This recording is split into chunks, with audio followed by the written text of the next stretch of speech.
In the last episode we had put Arcadian back in the water after being on the hard stand for a couple of weeks, but we definitely weren't done.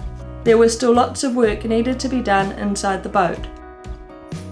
The first task was making a table, but we wanted the table to also work as a bed base that would join the two berths. For this we used some old ply that was lying around along with a few cuts of wood.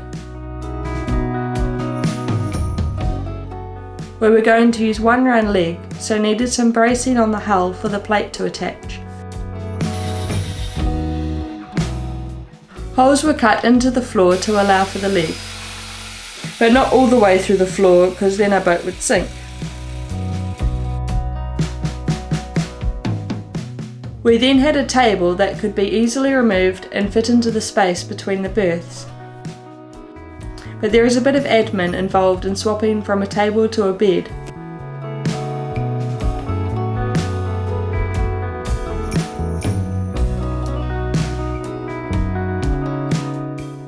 The next task was changing the old chiller box into a fridge. The old box had used beanbag beams for insulation, which made a huge mess when trying to install the evaporator plate. The plate was glued in place and the compressor mounted in a cupboard. We used expanding foam for insulation, rather than messing with more beanbag beams. A fridge draws a lot of power, so we needed to install some solar panels. We used 3 50-watt panels and mounted them on the back of the boat and installed a 120 amp-hour deep cycle battery to store the energy.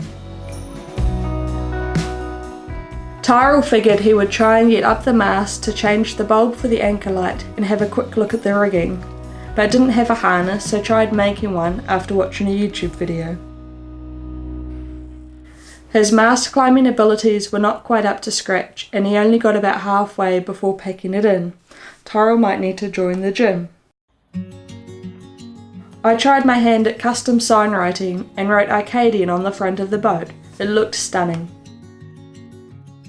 We got a double LPG burner for cooking, which meant that we needed to make a bracket for the bottle. We mounted it on the outside of the boat so that gas leaks wouldn't kill us when we started the motor. The bottle also supplied gas to a barbecue we installed on the deck for cooking all our fresh fish we would catch.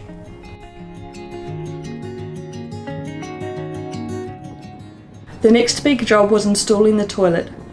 A bracket was made to fix the toilet to the floor. Then work began on installing the holding tank. It needed an in, an out and a breather, as well as a wall built to mount it on. Baden came back to give a hand plumbing everything in, and it took us much longer than it should have to figure it all out. Look at that! Oh, she's not flashing.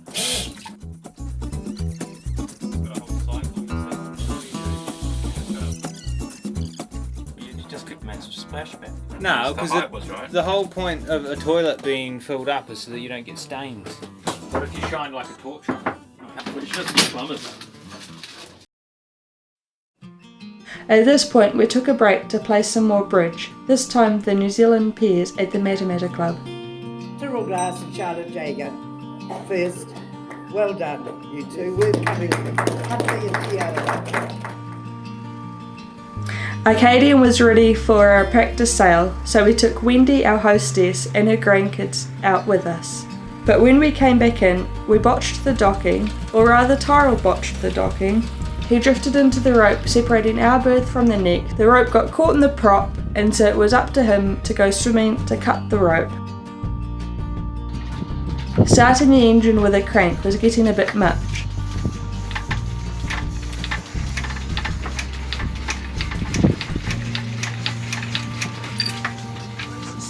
A little bit harder, I reckon. So after installing the new alternator, the wiring was sorted and the new system was much easier. Starting the motor. Charlotte could cope with the new system. Along with the starting and charging system, we installed the chart plotter, along with the auto tiller, which is one end that mounts to the boat and the other to the tiller, which allows it to steer the boat automatically.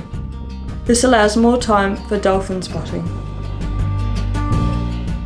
The dogs came and checked on progress while I was hanging the curtains.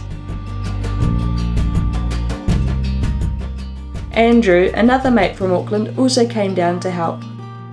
We had taken all the parts we could back to the house and began painting them. We were also giving Jimmy, our dinghy, a makeover. We put a new drag rail on the underside, fiberglassed some cracks, then put in a new transom mount and stronger back plates for the wheels. We then gave him a fresh new paint job with colours matching Arcadian, complete with anti-foul on the bottom.